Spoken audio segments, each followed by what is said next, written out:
Hi, my name is Dalveer. I teach IPPT.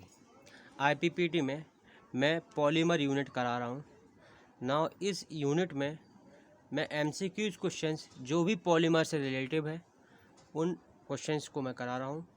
और एक बात मैं बता देता हूँ आप लोगों के लिए, जो आपका ऑनलाइन एग्ज़ाम है, ऑनलाइन एग्ज़ाम होगा वो उसमें जितने भी मोस्ट इम्पोर्टेंट क्वेश्चन आने की संभावना है उन क्वेश्चनों को मैं छांट के करा रहा हूँ। ठीक है, ये क्वेश्चन आपके एग्ज़ाम पॉइंट ऑफ व्यू से बहुत ही इम्पोर्टेंट है। तो हम फर्स्ट क्वेश्चन की बात करते हैं। जैसा कि मैं प्रीवियस वीडियो में बना चुका हूँ, तो प्रीवियस वीडियो में मैं आपके लिए बहुत इम्पोर्टेंट क्वेश्चंस लेकर आया। नाउ इस वीडियो में और नेक्स्ट वीडियो में भी मैं आप लोगों के लिए इम्पोर्टेंट क्वेश्चन लेकर आऊँगा जो एग्ज़ाम के आपके पर्पज़ से बहुत ही मोस्ट इम्पोर्टेंट होंगे। नाउ फर्स्ट क्वेश्चन की बात कर लेते हैं।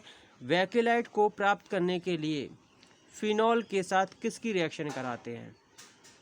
जो आपका वैकेलाइट होता है उसके साथ में हम रिएक्शन कराते हैं, फिनॉल की रिएक्शन कराते हैं। किसके साथ में कराते हैं तो हमें वैकेलाइट मिलता है, तो वो होता है आपका मेथेनॉल। ये IPAC नेम आपने सुना होगा। AL लगा होता है तो CHO होता है, और OL लगा होता है तो आपका OH होता है। इस तरह से इसके जो फंक्शनल ग्रुप है उन्हीं के बेस पे देखते हैं। तो एक मेथेनॉल की जब फिनॉल के साथ में रिएक्शन कराते हैं तो आपके साथ वैकेलाइट बनता है। तो option B is a correct answer. ठीक है, नाउ इसके बाद में हम दूसरे क्वेश्चन की बात करते हैं। दूसरा क्वेश्चन क्या कह रहा है? दूसरा क्वेश्चन कह रहा है कि निम्न में से कौन सा नेचुरल फाइबर है? निम्न में से नेचुरल फाइबर कौन सा है? तो नेचुरल फाइबर्स क्या होते हैं? जैसा कि मैंने बताया है, फाइबर्स जो एक प्रकार का पॉलीमर्स होते हैं उन्हीं में भी डिवाइडेशन होता है, फाइबर्स के भी डिवाइडेशन होते हैं उसी प्रकार से। तो फाइबर्स आई थिंक आप लोग देखा होगा, रेसे टाइप से बोलते हैं फाइबर्स। तो स्टार्च है या फिर सेलुलोज है या रबड़ है या फिर नायलॉन है। तो बेसिकली अगर आप देखेंगे जो नेचुरल फाइबर्स होते हैं वो बेसिकली रबर होगा, क्योंकि फाइबर्स के अंतर्गत आपका रबर, स्टार्च का होते हैं, सेलुलोज ये आपके पेड़ पौधों में पाए जाते हैं। उनकी शाखा जो सेलुलोज होता है, जो लकड़ी होती है उसके अंतर्गत पाया जाता है, स्टार्च भी पाया जाता है। लेकिन जो रबर होता है वो सिंथेटिक एक प्रकार को नेचुरल फाइबर्स होता है। क्या होता है? नेचुरल फाइबर्स होता है। नायलॉन एक प्रकार का पॉलीमर है जिसको हम दो चीज़ों के आपस में रिएक्शन कराने पर प्राप्त करते हैं। लेकिन नेचुरल फाइबर्स आपका जो रबर होता है वो होता है नेचुरल फाइबर्स। ठीक है, नाउ इसके बाद हम बात करते हैं थर्ड क्वेश्चन की। थर्ड क्वेश्चन में कह रहा है निम्न में से कौन सा पॉलीएमाइड होता है? पॉलीएमाइड, जब मैंने आपको नायलॉन 6 और नायलॉन 6,6 पढ़ाया था, तो अब ये सारे ऑप्शन दे रखे हैं, तो आपको इनमें बताना है कि पॉलीएमाइड कौन सा है। तो इसमें जो पॉलीएमाइड होता है वो नायलॉन 6,6 होता है आपका पॉलीएमाइड। टेफ्लॉन, टेरिलाइन या बेकेलाइट ये होता है आपका थर्मोसेटिंग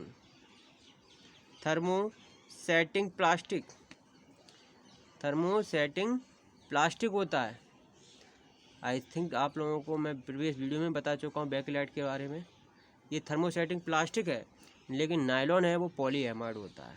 ठीक है, इसके बाद फोर्थ क्वेश्चन की बात करते हैं।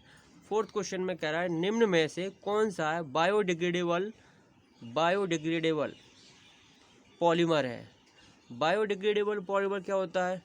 ऐसा पॉलीमर जो किसी भी चीज़ से उत्पन्न हुआ हो और वो एक प्रकार से, जैसे मिट्टी है तो मिट्टी में वो कोई चीज़ हमारी मिल जाए, उसे बोलते हैं बायोडिग्रेडेबल।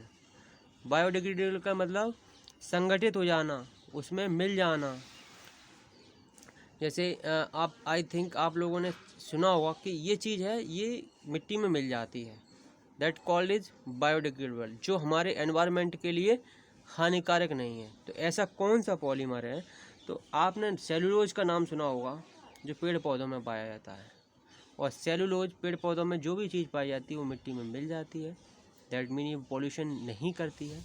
तो ये सेलुलोज है वो आपका बायोडिग्रेडेबल पॉलीमर्स है एक प्रकार से, ठीक है। Option A is the correct answer. इसके बाद में फिफ्थ क्वेश्चन में क्या बात कह रहा है, फिफ्थ क्वेश्चन में बोल रहा है जानवरों में ग्लूकोज का कौन सा पॉलीमर स्टोर होता है। आप आई थिंक ग्लूकोज का नाम तो सुना ही होगा, हमारे अंदर भी होता है ग्लूकोज।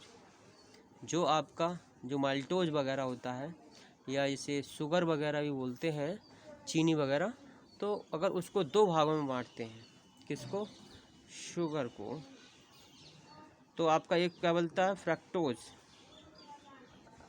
प्लस ग्लूकोज बनता है, ठीक है। तो अब जो जानवर होते हैं उसके अंतर्गत जो ग्लूकोज का कौन सा पॉलीमर स्टोर रहता है, उसको आपने नाम सुना होगा, ग्लाइकोजन।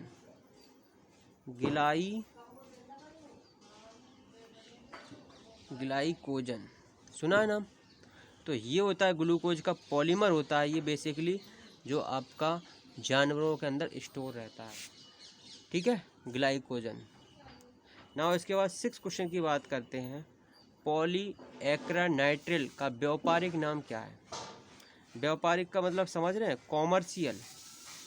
जो देसी भाषा में हम लोग जानते हैं, जब हम किसी बाज़ार में जाएंगे तो पॉलीएक्रानाइट्रिल नहीं बोलेंगे, उसे बोलेंगे ओरलॉन या एक्रिलेन ज़्यादा बोलते हैं, वैसे ओरलॉन भी होता है।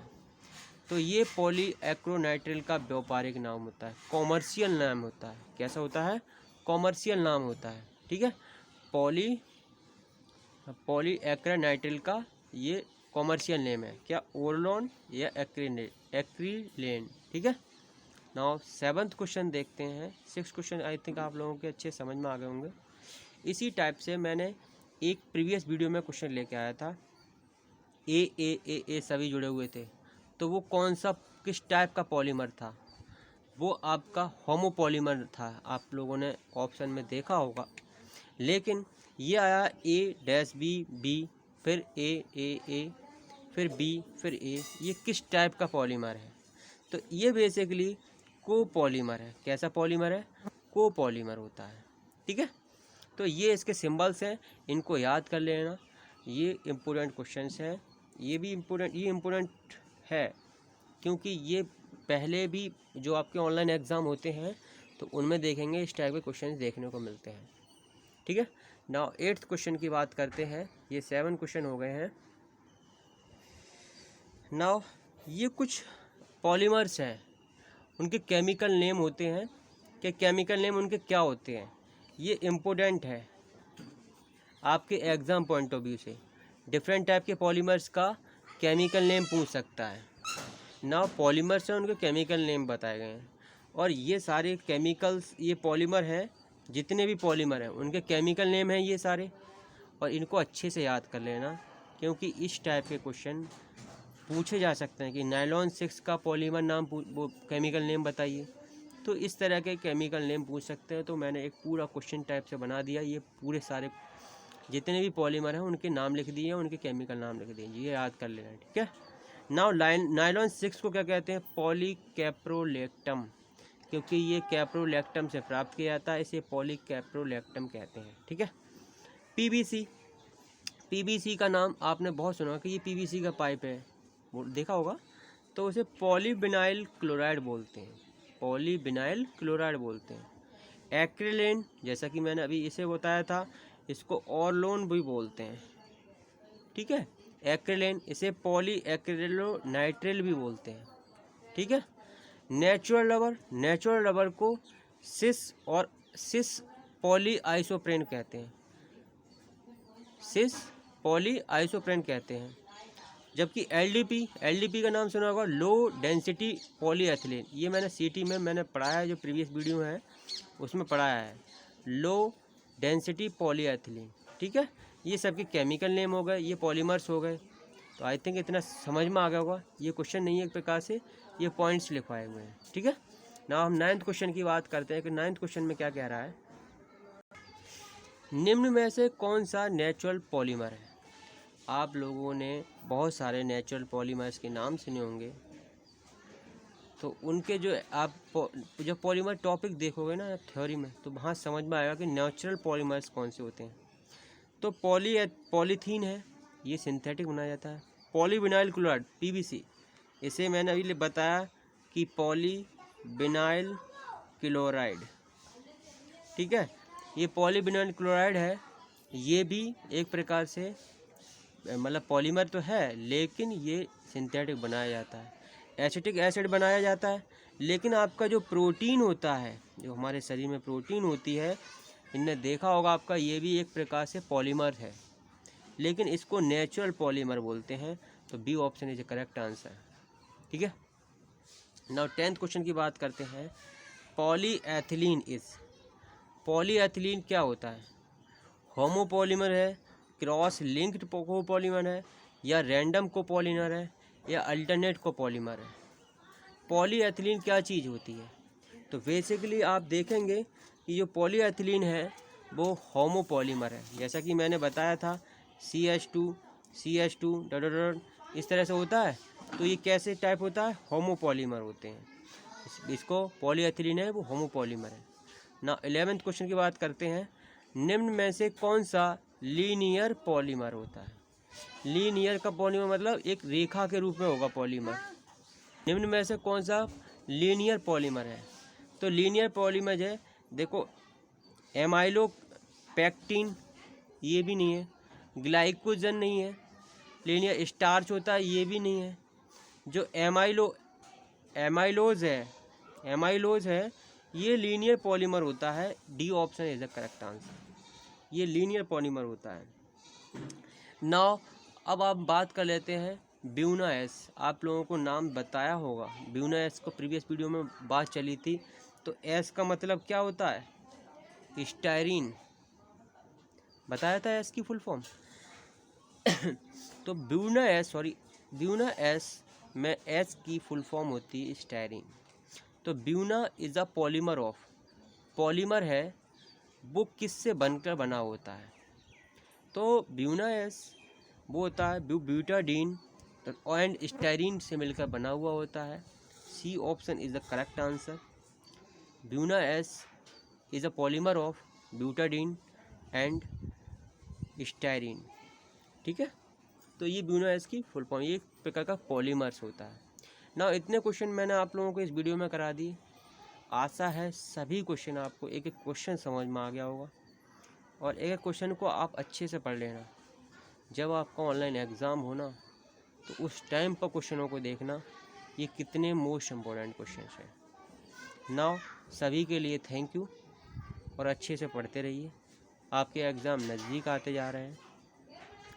Now thanks for watching the video and subscribe the video, ताकि मैं जो भी आपके नया वीडियो लेके आऊँ आपके पास पहुँच जाए, आपके एग्ज़ाम के लिए भी बेनिफिशियल रहे, आपके लिए लाभदायक रहे। Now thanks.